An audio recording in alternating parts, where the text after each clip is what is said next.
Hi, Doc. It's Annette Compo. How are you? Hi, Annette. I'm excellent. How are you doing today? Good, good. So obviously you and I have been friends now for quite a while, and I need to do a formal introduction because people that have done business with me in real estate don't always know who I'm talking to unless I know them, and I introduce them the same way, which is I always say, hey, Doc, with you, and I always say, hey, with them. So I want to let everyone know that today we're going to be talking with Dr. Dustin Mattila. He happens to be my family's chiropractor, as well as a lot of my friends and business owners' chiropractor. And it's been interesting to get to know him, not only for my personal health, but as well as you all know that I have two separate businesses. I have my real estate firm, which has been in business for 30 years with Keller Williams. And then I launched into the health and wellness retail stores this past year. And so it's been very nice to build a relationship with Dr. Mattila and his staff, not only personal, but as well business, and just kind of network back and forth. So I wanted to share with you today a little bit of information that he's been sharing with myself, and I'm sure all of his clients. So welcome, Doc. How are you? Thanks, Annette. I'm doing good. Considering the circumstances, I think this is a time where we just got to make the best of what we're dealing with.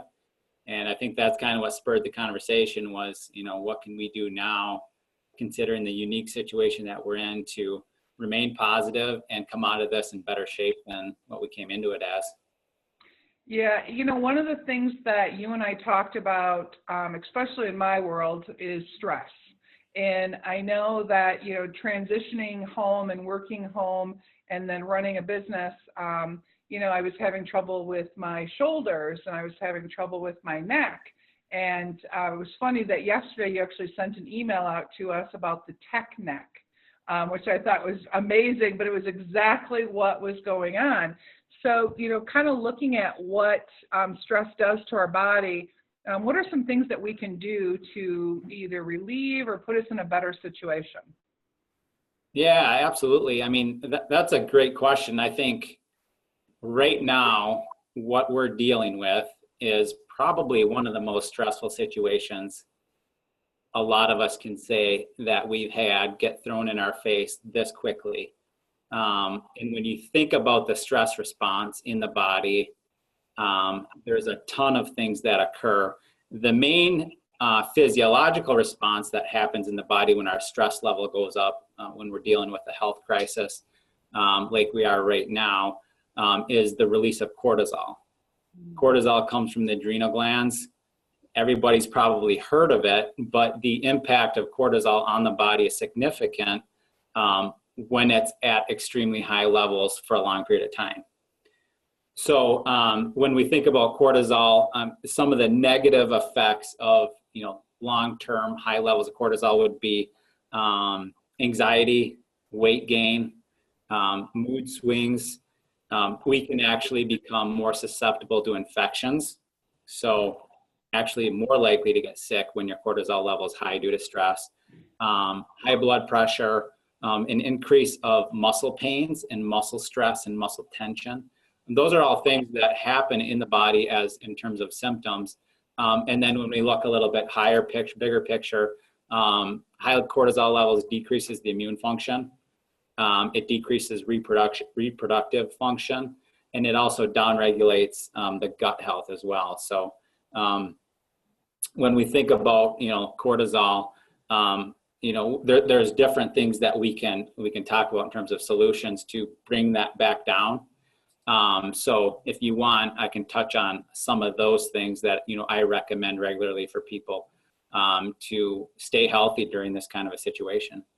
Yeah, you brought up probably some key words that we're all thinking about, which is our immune system, our gut health, right? And then understanding and knowledge and probably even the mindset, because stress obviously enters our life, and our reaction determines how our body is like that second phase. We think it, and then our body reacts to it.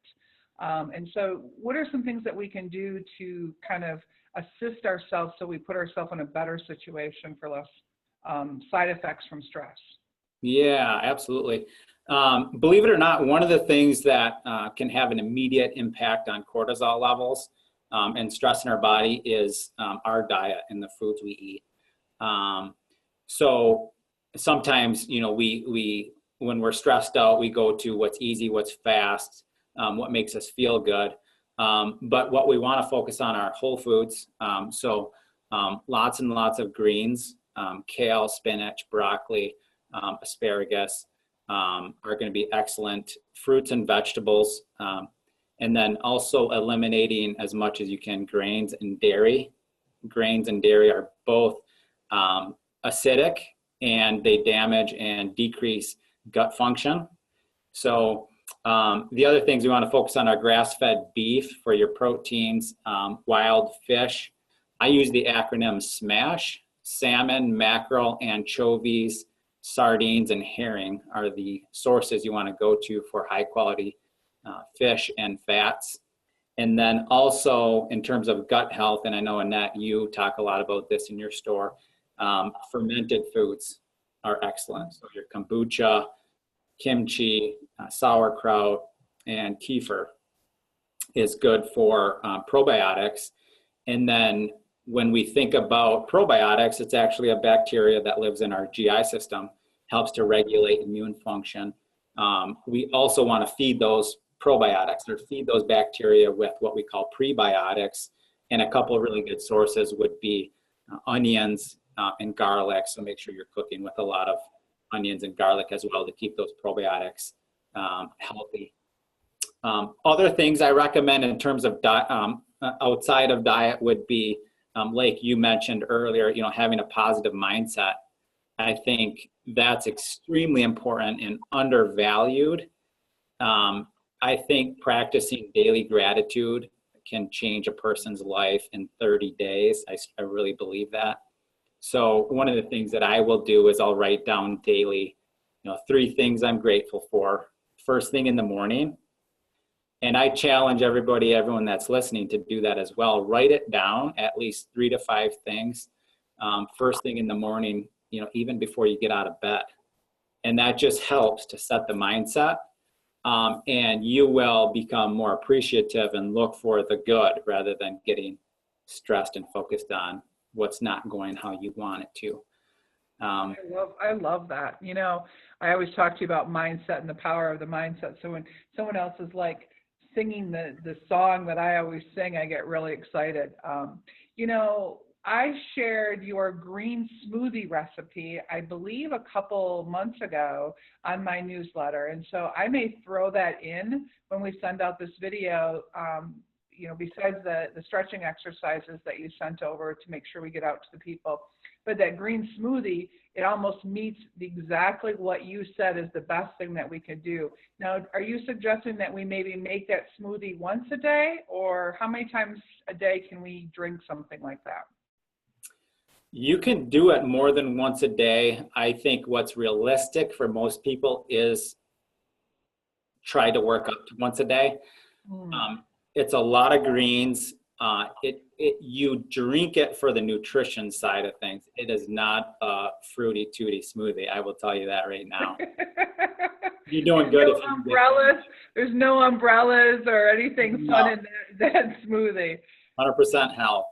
Yeah, that's good though. All right. Well, I'll make sure that I put that in there because I have that at my home. I have it here because it's one of the smoothies that I make. And I think I call it a smoothie because my mind is wrapped around it being fruity tooty. And so as long as it gets into the mouth and it's all downhill from there, that's right. As long as my mind thinks it's good, then it'll just go in easier. So what are some things that you feel about our spine and our nervous system, and how are they kind of connected to our overall health? You know, I think this area too, the spine and nerve system, is underappreciated. I'm a chiropractor. I treat patients with a wide range of conditions. And I always say we would treat our spines better if it was a structure that was visible, you know, like our teeth, for example. Your spine gives your body structure, but it also protects the most important system of your body, which is the nerve system. And that's compromised of your brain and the spinal nerves that travel down your spine. And the spinal nerves go to all the different body parts of, your cells, your tissues, and your organs. So the relationship of your nerve system and your spine is very intricate.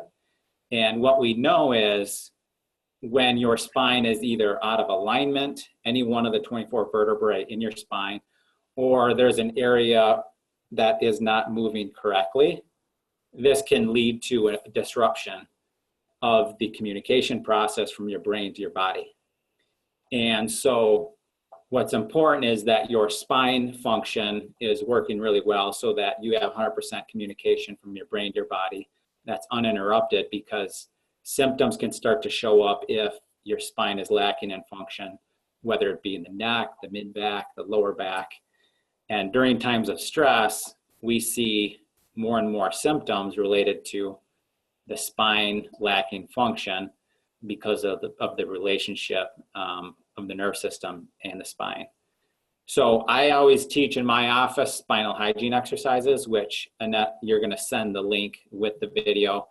There's 5 stretches that I recommend everybody do daily to promote proper spine motion. It's one of the ways that you can give your brain actually good information. Your brain requires spinal motion to function at its best. So there was a Nobel Prize won in the research surrounding proper spinal motion and the effect on the brain. And so this is one thing that you can do to make sure that you're always getting that spine moving and having proper motion so that you're feeding your brain positive information. Because we got to remember, from our environment, our brain is always taking in the sensory information and it's processing it, and then it's sending those messages back down to the body. And that can be a number of different things that occur as a result of that. So if that system's working well, then we're more likely to be healthy. So there's 5 different positions. I'll run through those real quickly, but the attachment has detailed instructions. Basically what you want to do is put your arms in a straight up vertical position with your thumbs pointed back. Make sure your chin is tucked in and gently pinch your shoulder blades towards your spine and hold that for 15 seconds. The next position is the Y. You're going to come out into a Y formation, chin tucked, shoulder blades pinched together. Then you're going to bend your elbows, dropping into a W. And then the T is straight out. And then the last one, you bend your elbows to your side at 90 degrees and hold that for 15 seconds. So the total set of 5 exercises is only going to take you just over a minute. And that's one more way of just ensuring proper spinal motion on a daily basis. So a question for you, if you've never been to see a chiropractor before, and you have no pain or no symptoms, does it still make sense to come in and see you? Yeah, absolutely. I equate it to, we charge our phones at night to make sure the battery's at 100% in the morning. And then the question becomes, how do we recharge our nerve system? So we recharge our nerve system by making sure that we have proper spinal motion and alignment from the C1 vertebrae in the top of the neck all the way down to L5, which is the bottom vertebrae in your spine. The only way to know that your spine is working properly is to have it checked by a chiropractor for proper alignment and motion, because pain is a symptom that can show up from poor spinal function, but it's usually one of the last symptoms to show up. So being on more of a proactive side of things, it's a great idea to get evaluated even prior to feeling any possible symptoms. It's funny that you should say that, because I go into your office pretty regularly, and you always ask me, so how you feeling? I'm like, I feel great. And then you give me on the table and you're like, well, Annette, that's awesome. It's loosening up, it's getting better, but you have this thing out of line or this out of line. And so it really kind of opened my eyes to realize that even though you feel great, things have happened in the past that you aren't aware of. And because our bodies are more reactive than proactive. So the inflammation, it takes the inflammation and the swelling to cause the pain of something being out. So that's why you literally have changed the way that I think, to know that instead of just coming in to see you when I have pain, to actually have a regular routine of coming in. And you know, I'm sure some of you that know me know I'm a little stubborn. So Doc, it took him a little bit to convince me. But That's okay. We got you there. now I'm committed. And so Dr. Mattila is actually located in downtown Farmington, so great location to pop in and see him. Now, you have some special hours during this time. Share with us the special hours. Yes, right now we are open and seeing patients from 9 a.m. to 12 p.m., Mondays, Wednesdays, and Fridays. That's going to continue through next week. However, in May, we are expecting to start expanding our hours to later in the afternoon. So just check our website, healthsourcechiro.com/Farmington for hours updates, or you can check our Google listing as well. That will be updated as we expand our hours once people start, leaving their house more often. Yeah, we'll make sure that we put it in the email too, so they have your phone number, your website, to give you a call first and set up an appointment. Sure, thanks. On average, what type of commitment are we looking at time-wise when I walk in your door the first time? So should I set aside maybe a half an hour, 45 minutes? Yeah, the first visit, set aside 30 minutes. That'll give us enough time to do the evaluation, and we're more than likely going to take a couple x-rays or a couple pictures to find out exactly what's going on. And then your typical visits, your follow-up visits, are going to take anywhere from 5 to 10 minutes. Okay, awesome. Well, it might take a little bit longer, but I think that has something to do with the conversation. I always appreciate your wisdom. Oh, that's awesome. That's a great perspective. Well, Doc, thank you once again, not only for, being and taking care of my family, but as well as just being out there to extend, contribution into the community. Because that's one of the things I really admire about you, is you always have come from contribution first. And, not a lot of people understand that. And so coming from a caring heart and a caring place, not only allows people to feel more able to be transparent with you, more approachable, and obviously when we're talking about our health, we kind of feel a little vulnerable. And so I can say to you that going in to see Dr. Mattila, I go in completely vulnerable, completely comfortable, and completely safe. And I'd love for you guys to have that same experience with a chiropractor. So anything last you want to share? Yeah, I appreciate you having me on, Annette, and I appreciate you setting this up. I think it was a great idea. This is a time where, people have maybe more time than they're used to kind of hit the pause button and really think about how they're going to spend their time. So I think it's an excellent idea to put this together and provide it for the community so that, we can sit and turn lemons into lemonade. Yeah, and then drink them, because that's really good for inflammation, right? There you go. Awesome. All right, we'll see you soon. All right, take care. Thanks so much.